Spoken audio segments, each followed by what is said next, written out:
We have to turn to our Jason Allen. Jason is on the road. He's been on the road for the last couple days. He's in Florida covering Hurricane Idalia. Jason, you're with photojournalist Jake Shannon. You guys were in Crystal River, Florida.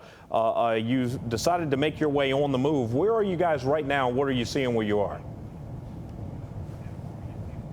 Yeah, that's right, Keith. We were in Crystal River giving you live shots and a look there last night and through early this morning, and then got up early this morning and decided to start heading north. So we're going from Crystal River and we're going toward that area of landfall up there between Perry and Steinhatchee. We're about 50 miles or so north of Crystal River right now, and as you kind of see the road ahead of us, and you may be able to see another big band of rain that I can see developing just a few hundred yards in front of us. What you don't see right now, you don't see a lot of trees down, you don't see a lot of power lines down, but we have seen that somewhat intermittently as we've been making this drive.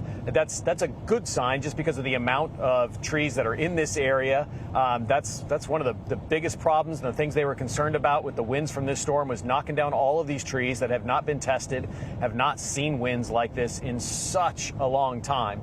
And we have started here probably just in the last few miles to see more of those. There's some coming up on our left right here. There's some trees that are down on top of power lines there.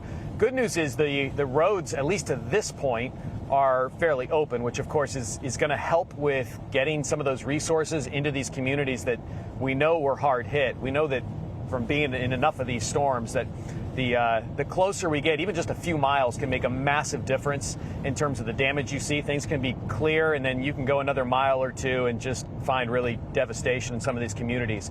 I'll tell you, as far as the storm surge, we did see in Crystal River this morning, just as we were leaving the area where we were live last night, it started to get flooded out. Probably a good foot and a half of water had come up there, and it was still coming up this morning. It does take some time for water to get into some of these inland waterways and to fill up. So we were starting to see that. The tide's still coming up through the afternoon today. Thankfully, the storm moving away as the tide is coming up. But we'll keep you informed. We'll let you know what we see and what we find on our way here as we get closer to that area of landfall, closer to the city of Perry up there in the Big Bend area of Florida.